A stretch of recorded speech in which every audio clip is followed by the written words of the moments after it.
My 8.5 pounds revenge on my cheating, thieving ex. When I was at uni, I started dating this guy. At first, he was wonderful, dedicated to his studies, fun to be around, attentive, and always surprising me with things, working hard at his job, etc. Then bit by bit, things unraveled. He started skipping classes, then he barely bothered to go at all. Worse still, he never helped around the house, never washed up, cleaned up, did laundry, parent, nothing. He was even fired from his job for too many no-shows. All he wanted to do was sit at home and play Xbox, or browse the message boards and forums. This was in the days before social media, when dinosaurs roamed the earth. This left me having to pick up extra shift spirit, sometimes double and triple shift spirit, all while going to class and studying. I later learned that this was a pattern for him. Then he'd find a new passion and rinse and repeat. I knew I should have ended the relationship much sooner, but I held out hope that he would snap out of it, that maybe it was just exam stress getting to him. I desperately wanted things to go back to how they were, but it was not meant to be. I caught him cheating and threw him out. I was so stressed with everything that it wasn't until the next day that our joint savings account crossed my mind. There was a little over 5 pounds K in there, and bar a few hundred from him, the rest was money I had saved. I checked the account and it was all gone. My ex had cleaned out the account and moved into a new flat with his side chick. I called the bank. There was nothing they could do. He was authorized on the account. I contacted the police. They told me there was nothing they could do since it was a joint account, so nothing criminal had happened. They suggested taking it to civil court, but said I'd probably spend more money than I got back in legal fees, so it likely wasn't worth it. My ex had stolen 5 pounds K and there was nothing I could do about it. I felt like such an idiot. I got even angrier when I saw his posts on various forums boasting about his new games,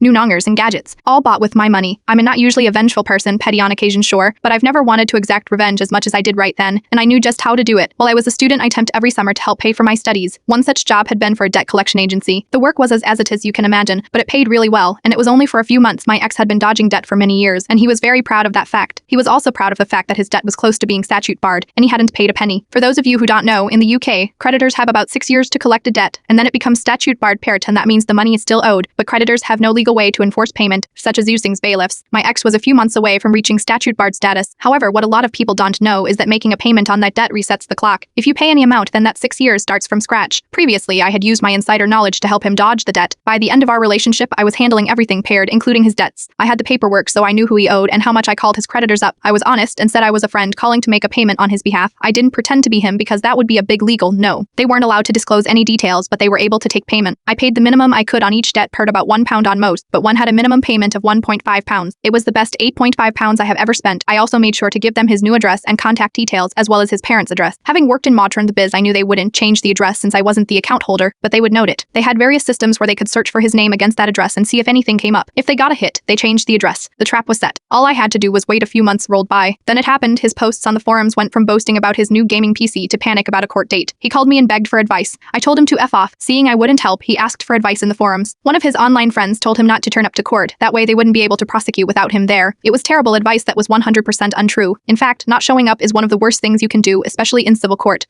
This was getting better and better. The court date came and went. My ex naturally didn't go. A few weeks later, my ex posted photos of his empty flat bailiffs.